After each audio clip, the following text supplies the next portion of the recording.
Name a city. And I guarantee you Reverend Al Sharpton has marched there. Okay. Can somebody tell Reverend Al, you don't have to march everywhere for justice. You can take a scooter for justice. Well. Ain't no shame in riding a bike for justice. Ain't no shame in catching a ride for justice. What? Talk. You can still stand up for black people and black justice and take an Uber. Why do you think they call it Uber X? Preach, Roy. Preach. You preaching, boy. You preaching. Ladies and gentlemen, this is the Reverend Al Sharpton. Preacher, civil rights activist, political analyst, the Reverend Al Sharpton blends the style of a performer with the heart of a minister. I did learn a lot watching James Brown on that stage about how you relate to an audience. Be dramatic. He understands the power of attention, being great at drawing the cameras to a specific issue. I was a boy in the black church, and at 4 years old, I had this compelling feeling that I wanted to preach. The Reverend Jesse Jackson took notice of Sharpton at an early age. I met Jesse, started learning how to deal with using the church to organize around economic issues. So by the time I was 13, it all lit up. And I said, this kind of ministry I want to be. I like this. Sharpton would go on to create the National Action Network in 1991.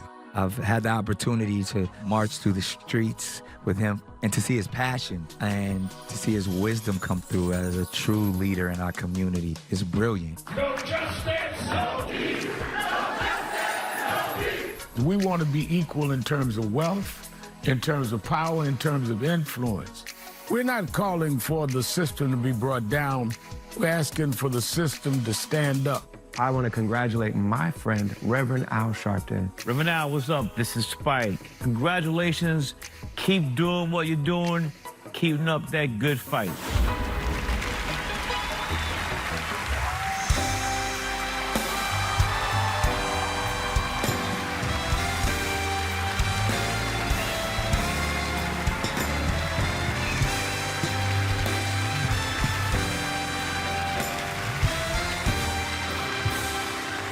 Thank you so much. Let me first thank Byron Allen. I love Byron Allen because he's put black economic development on the front burner in this country. And even though we have different tactics, there's no one more effective in advancing us than Byron Allen, and I mean that. I love him because, unlike many, some even here tonight, there is a real problem, a pandemic that has broke out in black America called Negro amnesia, and Byron doesn't have it.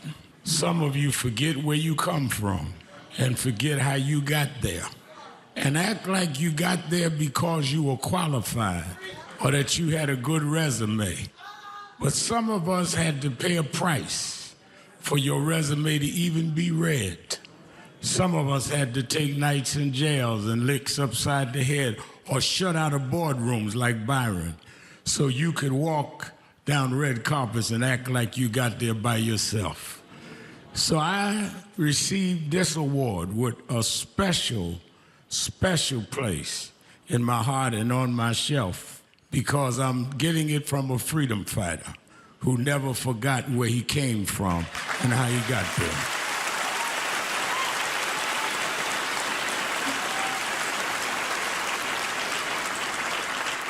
Yes, we've come a long way.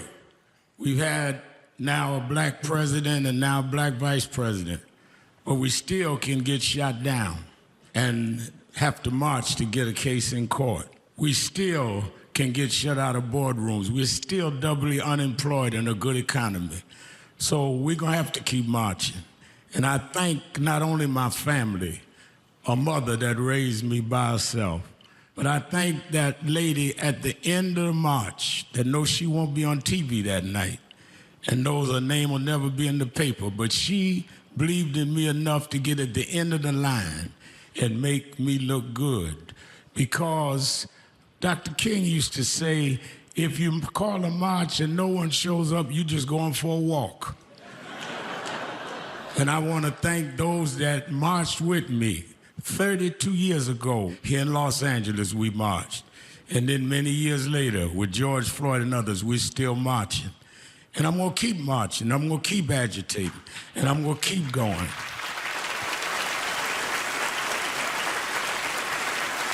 Until we don't have to do it anymore. Eddie, known you a long time. Mariah, Chris, and your kids. And I promise you this, the only thing that I really live for is I get up with this dream that every bigot, every racist, everyone in this country that hates will say, damn, he's up again. Still to come, Eddie Murphy, Dwayne